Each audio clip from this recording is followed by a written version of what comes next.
سلمى. للي ما يعرفنيش، عادة الناس بتقول عليا كائن اجتماعي أو بمعنى أصح social butterfly. And this is very true.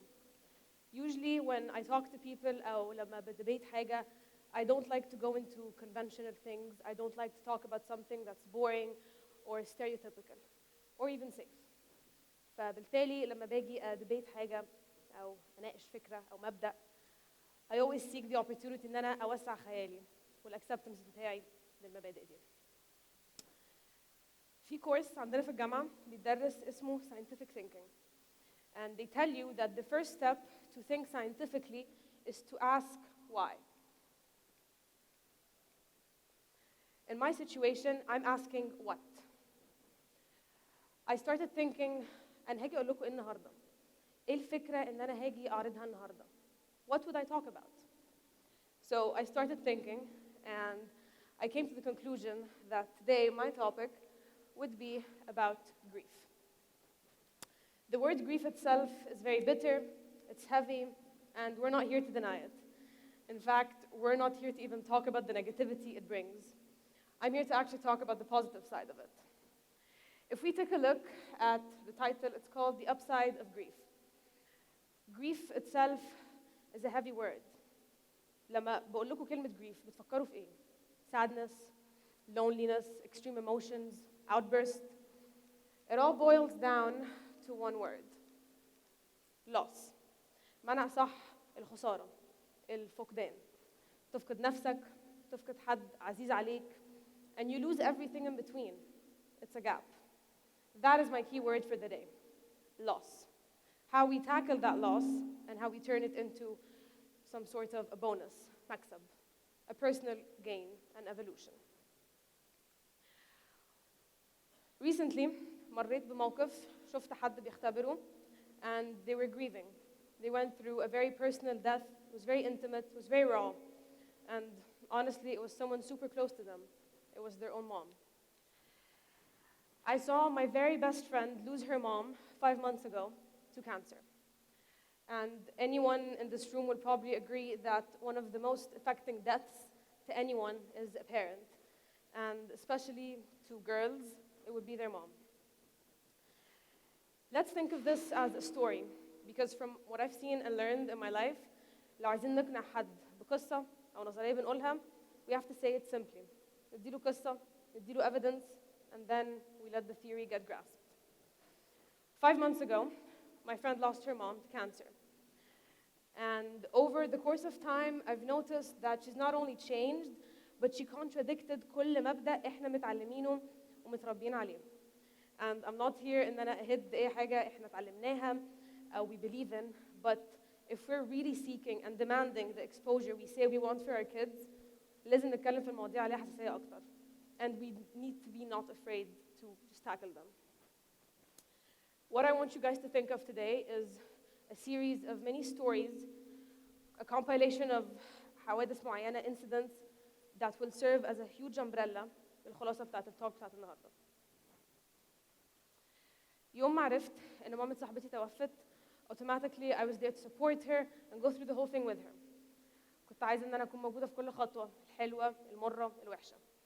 ودي حاجة القصة دي بتشرحها, إنه yes, grief and death overall is a very bitter experience. And it's not nice, it's not pleasant, especially if you're very young for it. But what I've learned from her throughout the past months is 2 things. One, that grief is inevitable. Everyone in this room has a 100% chance of it happening to them or someone they personally know and they care about. And the second concept that I want to leave in everyone's mind today as a conclusion is grief can give you life instead of stripping you out of it. So, back to the story. When she lost her mom, يوم العزا قابلتها الصبح, كانت لسه مخلصة جامعة. طبعا جات لي صدمة إنها نزلت أصلا الجامعة. ما كانش الموضوع قدامي, كانت متخانقة مع باباها ونازلة ومش عايزة تشوف أي حد. أول جملة قالتها الصبح, قالت لي تصدقي الناس ما بقتش عارفة تقول صباح الخير, بقى اسمها البقاء لله. وقاعدة بتضحك. She said it very lightheartedly, just with a smile. The first thing I could actually think of is, did she just turn something that sensitive into a joke? بعدين I was like, no, actually. She found humor in a situation that, yes, is very bitter. but it doesn't mean she's in denial or shock or doesn't care about it. She's looking for her own way to make it lighter and more acceptable. Later on, يوميها في العزم دخلت شفت منظر هو مش مرعب، هو ينرفز. اي حد قاعد في الاوضه دي بيتبع القواعد والتقاليد بتاعتنا. لقيتها هي اللي حاطه ايديها على الناس كلها بتطبطب عليهم. And she was the one comforting them. She was the one reassuring them. And that's when I knew نهاية السكة يكون شكلها ايه. Like I said, grief or death is a very fluctuating process. And it's a weird word. It's bitter, it's heavy. It doesn't make sense. Especially إنها مش حاجة ملموسة. It's intangible. You can't see it. You can only feel it. And it doesn't make sense to anyone at any age, apparently. So I started asking myself, if I'm going to observe her, I need to think of it من ناحية unbiased. مش عايزة أكون واخدة صفها أو مش عايزة أقول لا هي معذورة إنها كلمت حد وحش أو اتخانقت مع حد. I wanted to look at it from a very unbiased point of view. So I started thinking, and this is my first question. Besides صحابنا والناس اللي بنحبهم and the normal emotional support we seek from people, what if we included science in the equation? What if someone gave us حاجة عاملة زي المانيوال أو guideline وبيقول لك بالتفصيل كل اللي أنت بتمر فيه, the changes, the phases, everything you're going through, فأنت تقعد اللي هو إيه ده? This actually makes sense. I'm going through 1, 2, 3. I'm going from point A to point B, and it makes sense. That's when I did what I do best, research. أنا بالنسبة لي, I like things that make sense, that are correlated, and I can actually see happen in front of me. So I came across a research in 1999. It's called the dual process model of coping with bereavement.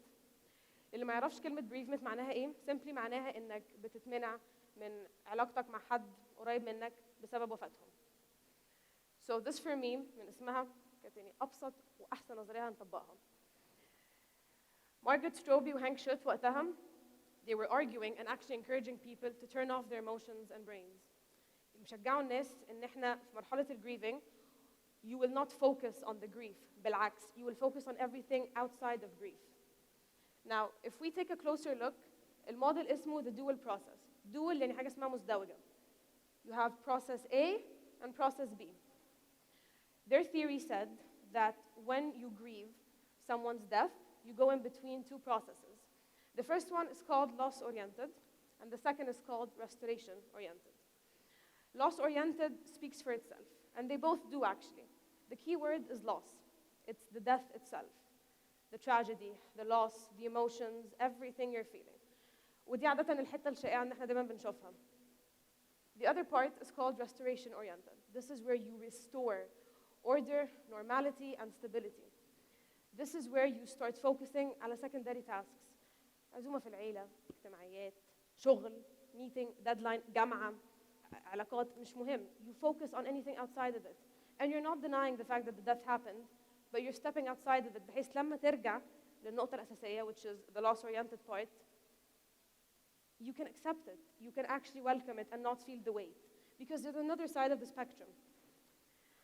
These scientists used a word called oscillation. Oscillation, as we can see, is the common point between the two processes. This is what we do. We oscillate in and out these two circles. We focus on the death, but at the same time, we're coming to terms with it.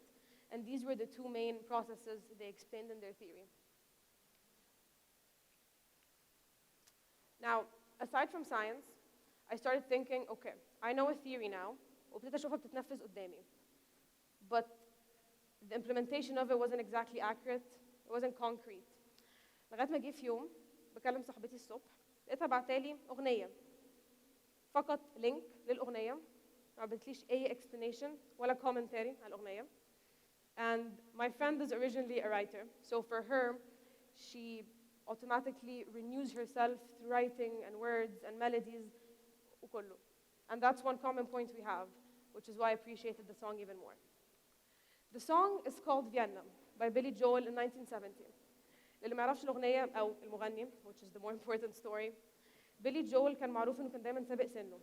كان بيشتغل من سن صغير. He was very ambitious. وكان ممكن يضحي بحياته الاجتماعية أو even his mental health at one point in order to reach a goal, succeed. cross one more thing off his list. Ironically صاحبتي كانت نسخة منه بس على وقت modern أكتر شوية. صاحبتي اشتغلت when she was 10 years old, and ever since then يعني احنا شخصيا ساعات كل بنقول لها لا يعني you're too arrogant for us, you're too smart for us, you don't know how to have a silly conversation. She never wasted any of her time, but there came a point where she felt she was at her lowest, and admitting that was way harder than actually hearing it from someone else. So when she sent me the song, again, I did what I do best, research. I went and I read some of the lyrics وحللت الأغنية والback story واكتشفت إنه Billy Joel was actually quoting the advice his father gave him. And ironically, it was the same advice مامتها كانت بتقولها لها. غير إنه مامتها was her best friend and like the emotional support every mom offers, her mom actually told her to slow down and actually cool it off before she burns out. We don't actually know the value of this sentence till we're either struck by the effect of it or we lose the person who's giving out the advice. في آخر اليوم لقيتها بعتها لي مسج بتقول لي أنا مطمنة. She's here and I can feel it. And she was right. الأغنية دي ما كانتش أغنية بس. It was her story being told from someone else.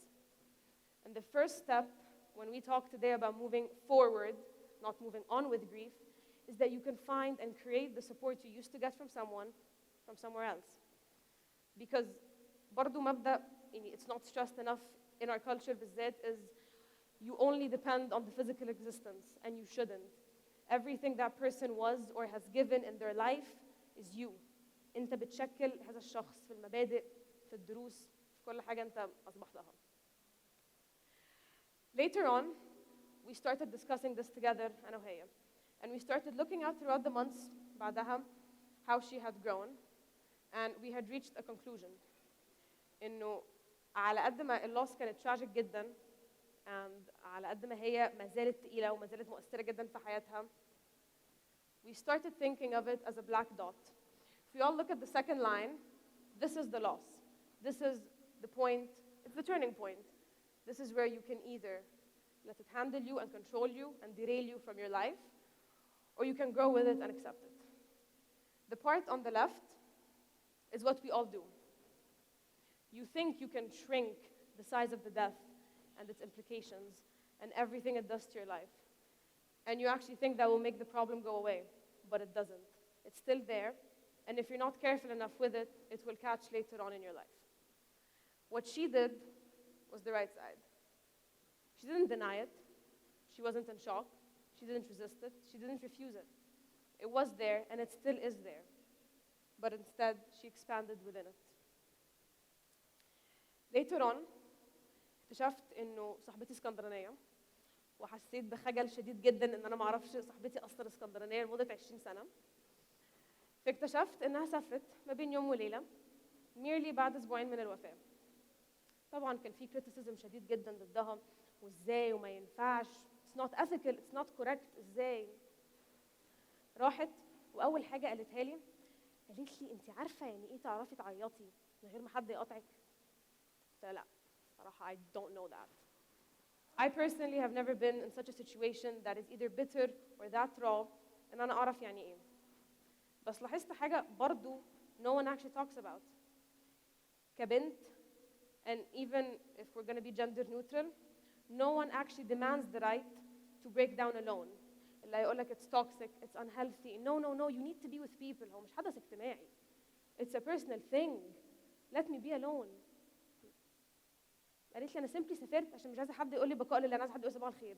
أنا عايزة حد ما يقوليش أنت فاضية، طب أنت أكلتي عملتي إيه؟ مش عايزة. She wanted to be alone and have that freedom. Later on, when I started questioning the ramifications بتاعت القصة بتاعتها, لاحظت إنه كل حد كان دايماً يقول لها oh you're very motivational, دي قدوة هايلة, and you're such a great example to many people. And then she started telling me نظرية I don't think any of us have ever thought of. It's called the receptive attitude.